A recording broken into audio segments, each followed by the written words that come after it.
Welcome to this episode of Quick Care Bites, where we'll be discussing about acute right ventricular failure, otherwise known as acute cor pulmonale. This is an important condition because, firstly, it is often under-recognized, secondly, it has significant therapeutic implications, and finally, it is a potentially lethal condition. So this is an overview of what we'll be discussing. We'll be talking about the anatomy and physiology of the right ventricle, going through the etiological causes, discussing a bit about pathophysiology, assessment, management, and monitoring. So understanding RV failure requires an understanding of the right ventricle, anatomy, and physiology.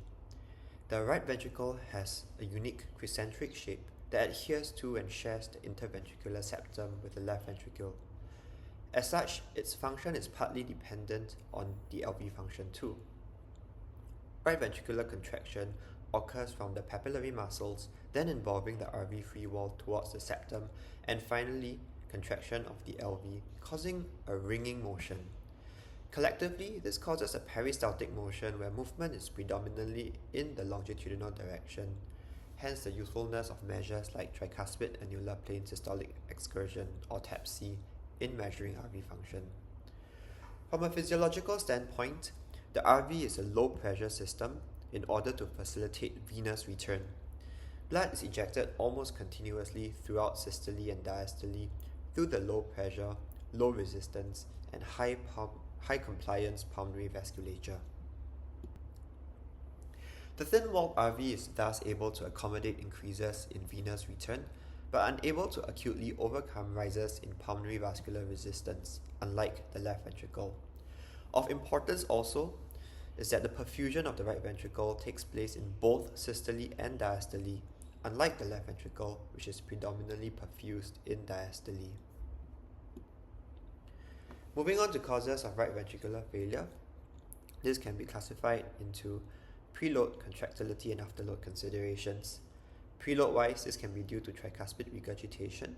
Contractility-wise, this can be due to myocardial infarction, myocarditis, and increases in RV afterload entail many important conditions, such as decompensation in pre-existing pulmonary hypertension, pulmonary embolism, acute respiratory distress syndrome, and even iatrogenically through the delivery of positive pressure ventilation. RV failure has a few key components which tend to perpetuate each other into a decompensation spiral if not promptly treated. This is often termed the RV spiral of death. Ventricular interdependence is a phenomenon where LV filling is affected by right ventricular function, especially when it becomes dilated because of bulging of the interventricular septum. This causes a reduction in LV preload and hence cardiac output. This causes hypotension and resultant right ventricular ischemia, bearing in mind that perfusion of the right ventricle takes place both in systole and diastole. As right ventricular dilatation worsens because of exacerbating impairment, functional tricuspid regurgitation results, causing a rise in right atrial pressures, further impairing RV filling, and ultimately resulting in cardiogenic shock. This flowchart depicts the RV spiral of death that was earlier described. The clinical presentation of right ventricular failure can be varied. Clinical features depend also on the etiology as well as the acuity. Clinical features can be largely classified into congestive signs and symptoms like peripheral edema, hepatic congestion, elevated jugular venous distension, and forward failure, such as features of hypotension, organ dysfunction related to shock. Other features may include signs and symptoms relating to the underlying etiology, paradoxical response to fluid therapy in patients who appear fluid responsive based on pulse pressure variation or stroke volume variation. Ultimately, suspicion of RV failure requires a high index of suspicion because oftentimes it may not necessarily be apparent at the outset of assessment. Bedside ultrasound is a useful initial evaluation for patients with suspected right ventricular failure. Multiple parameters can be assessed, but right ventricular dilatation based on an RV to LV ratio of greater than 1, septal flattening, specifically in the parasternal short axis view, and tricuspid annular plane systolic excursion, otherwise known as TAPSE, are probably the simpler screening tests that can be performed at the bedside. On this slide, we see other parameters such as the 60-60 sign, RV wall thickness that may suggest chronicity, McConnell sign that is oftentimes described in pulmonary embolism. Of note, it is not particularly sensitive, and others as shown on this slide. The video on the left demonstrates a dilated right ventricle with flattening of the interventricular septum as seen here, and the image on the right shows how the tricuspid systolic annular plane excursion or TAPSE is measured with values of less than 17 millimeters suggestive of right ventricular dysfunction.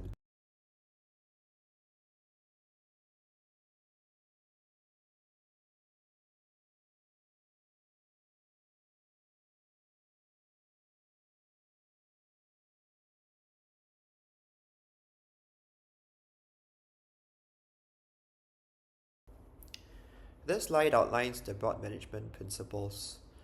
Firstly, treatment of the underlying etiology. Secondly, avoidance of hypoxemia, hypercarbia, acidosis, all of which can increase pulmonary vascular resistance and exacerbate RV dysfunction. Thirdly, optimization of ventilatory settings in order to achieve oxygenation and ventilation requirements, and also minimization of high distending pressures that can also increase pulmonary vascular resistance. In terms of hemodynamic management, one can consider the following broad principles of maintaining a mean arterial pressure using vasopressors, optimizing preload, ensuring that preload is adequate but not excessive. Secondly, improving right ventricular contractility, and finally, reducing RV afterload. And finally, consideration of mechanical circulatory support in patients who are not responding to medical therapy. Vasopressors are important for the maintenance of coronary perfusion pressure. Of note, the right ventricle is perfused in both systole and diastole, hence ensuring adequate pressure throughout the entire cardiac cycle is important. Noradrenaline is usually the initial vasopressor of choice. However, it does increase pulmonary vascular resistance to some degree. As such, vasopressin is a suitable alternative, either as a substitution to noradrenaline or as a catecholamine-sparing agent when high doses of noradrenaline is required to maintain mean arterial pressure. However, its drawbacks are that it is less titratable and it does not have any inotropic effect. In terms of optimization of preload, a normal functioning right ventricle is described to be preload dependent. However, it is also very afterload sensitive, especially if there's RV dysfunction already. As such, the right ventricle requires an adequate amount of preload. However, especially in the context of RV dysfunction secondary to a high afterload, excessive preload can be particularly deleterious because of resulting ventricular interdependence. Bedside ultrasound features of septal bowing suggests pressure overload, impairing ventricular filling, and may indicate the need for fluid removal, which can be achieved either via diuresis or ultrafiltration. Sometimes monitoring central venous pressure and changes in central venous pressure following fluid removal therapy can be used as guidance of preload optimization. The improvement of right ventricle contractility can be achieved using inotropic agents like mirinone, dobutamine, and levosimendan. Mirinone is oftentimes favored because of its property of reducing pulmonary vascular resistance, and of note, these inodilators can cause hypotension, and hence ensuring an adequate mean arterial pressure prior to initiation is important. Inodilators may also increase myocardial oxygen consumption, hence close monitoring is required when these agents are used. And finally, in terms of right ventricular afterload reduction, this can be achieved using inhaled agents or systemic agents. Inhaled agents such as inhaled nitric oxide or iloprost can aid in reducing RV afterload, and they are preferred in general to IV agents because they act selectively at the areas of well-ventilated lung units, where these agents, when given as an inhaled means, will reach the lung units that have favorable ventilatory status. As such, it doesn't worsen overall VQ matching. IV agents, on the other hand, may cause vasodilation even at the poorly ventilated lung units, resulting in shunting in these areas and dead space in the well-ventilated units, causing a still phenomenon. Hence, oftentimes inhaled agents are preferred if available. So, not to forget mechanical circulatory support. Of note, MCS can be classified into a few broad categories, such as in our local context, VA ECMO, or specific devices that facilitate RV support. Of note, I think at present state we do not have the impeller RP or the tandem RVAD. Hence, in most instances when RV support is needed, VA ECMO will be the go-to MCS device. In terms of mechanical ventilation, I think firstly it is important to recognize that acute respiratory distress syndrome is a common cause of acute cor pulmonale. Additionally, when mechanical ventilation, specifically positive pressure ventilation, is delivered, this can exacerbate acute cor pulmonale. Excessive transpulmonary pressures may result in increased pulmonary vascular resistance due to compression of alveolar vessels.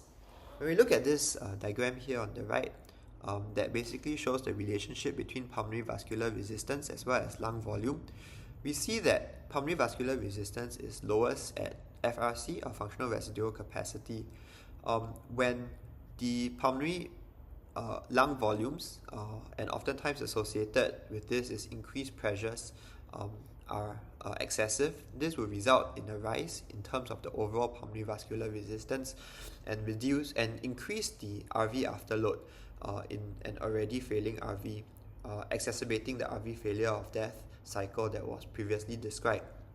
Hence, in general, PEEP is kept less than 10 to 12, and if higher PEEP is required, especially in the context of severe ARDS, apart from monitoring response in terms of oxygenation and lung mechanics, it is important to also assess the impact on the RV function, and close echocardiographic assessment during titration should be performed.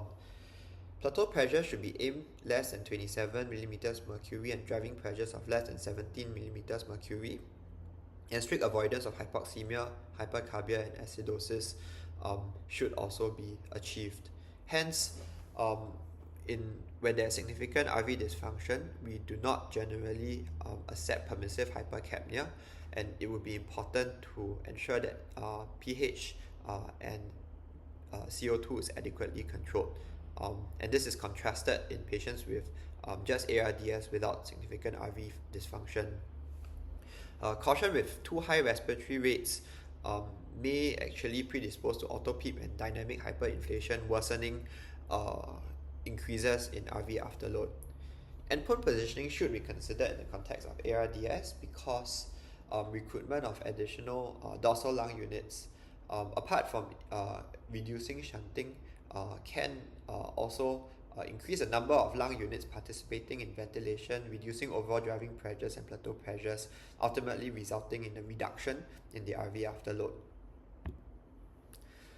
So this is a summary slide of the key principles. As mentioned, treating triggering and etiological factors, optimizing fluid status that sometimes actually may require fluid removal rather than fluid boluses, reduction of RV afterload using either inhaled or IV agents, optimization of cardiac output, and maintenance of mean arterial pressure are key tenets of management of RV failure.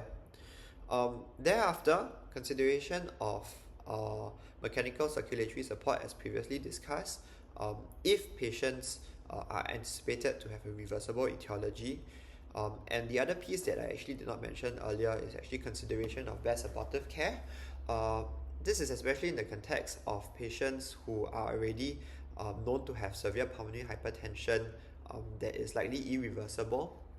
And in these instances, consideration of ceilings of care will be important because intubation and positive pressure mechanical ventilation are very high risk in these patients, and the risk of a cardiac arrest in such context would actually be very high. And with a situation where the underlying etiology is irreversible, excessively aggressive care may be futile. Finally, a piece of word on monitoring.